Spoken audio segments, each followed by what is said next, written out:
Hi guys, I'm Sarah. I'm the costume designer for the Underwater Realm, and this week's blog is all about the costume department and the processes that we've been going through. The project has a lot of challenges involved in it, not least because we're producing 5 films on a very tight budget, but also the films go back from present day, back to 149 BC, so there's a lot of historical ground to cover. And also we're designing a fictional race of people who live under the sea. So in terms of the materials that they would have been able to get, the processes they would be able to use to generate clothes, and then also what they would generally look like is all very interesting. As the costume designer, as soon as I've received the script, the first thing that I start doing is researching.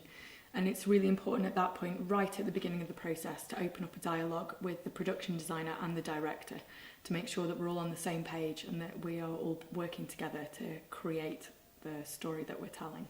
We established really early on that the influences for the Atlantean designs were going to be Greek, Minoan and Egyptian, which gives them a really nice historical flavour, which can be quite difficult to pin down, particularly when you're producing something for a fantasy race. Historical research is really important to this project. We've obviously got 5 timelines that need to feel accurate to you guys, the audience, but also the Atlanteans need to degrade over time as their civilization dissolves.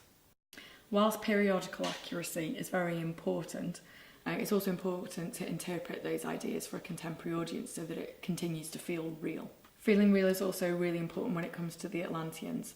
There's not very much documentation about what they look like, believe it or not, but it's really important that they feel real and not too silly or unbelievable, and they need to really feel like a race of people who actually live under the sea. Otherwise the story just won't come off. Research isn't something that tends to happen all in one go, it's something that continues throughout the project, but there comes a point where you've got enough sources and information to pick up a pencil and start drawing and get some ideas actually down on paper so that you can share them with your director. And at that point a really interesting dialogue starts to open up and the characters really start to take shape. Once I've shared my initial ideas with Dave and Shaz, the design process really begins. And at that point we really start to pin down what it is that particularly the Atlanteans, but also the land dwellers, are going to look like, and how things like house colour schemes for 1208 are going to be. One of the awesome things about this project has been working with unusual materials. So as well as things like carp skin and eel skin, which we've been able to source sustainably, we've also had to replicate things like seal skin. The types of materials that are available to you also feeds back into your design process. If you don't have a way of making it and you can't find a place to source it, then you shouldn't be designing your characters wearing it. The other important consideration to make is how they would have actually manufactured their clothes. Obviously you can't take a sewing machine underwater with you, but it's fair to believe that if you'd spent several thousand years under the water, you would have at least found a way to make a sewing needle, maybe out of a fish bone. So most of the clothes, as you'll be able to see, are hand sewn together because it gives a much more real feel to them. The key to designing films on a really small budget, I find, tends to be attention to detail. And in the first of the 5, we're in a present day setting and it's 2 people scuba diving. And just because they're wearing a bikini and surf shorts doesn't mean that you pay any less attention to the colours, to the shapes, to the forms, and even to the materials that those products are made of. So for example, for Dan's character, we chose some really garish board shorts because he's meant to be a cheeky chappie who's pulled a little bit out of his league. Once I've had a more in-depth discussion with Dave and Shaz about the ideas that we're putting forward for the costumes, I then go into my sort of second session of designing, at which point Katie Sampaio, my wonderful costume design assistant, comes in. And it's really important to have her on board because she allows me to bounce ideas backwards and forwards. Once the designs are agreed on, I start the making process, and at that point Sam Kent comes in to help out. She's my costume supervisor.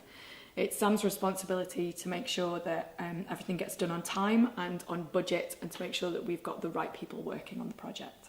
As well as producing beautiful costumes that tell the story well, there are 2 other major considerations for this project. The first is that everything needs to work and look good underwater. And the second is that we're shooting the project on Epic, and so every little tiny minute detail can be seen.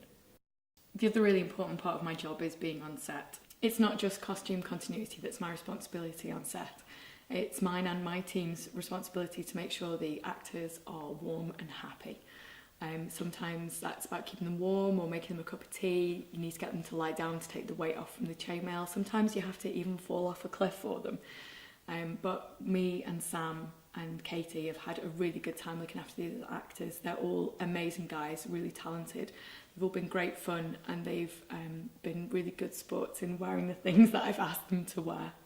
We've got 2 shoots done now and another 3 coming up, which have got a lot of people in them, so we need a lot of costumes, which gives me plenty to be getting on with.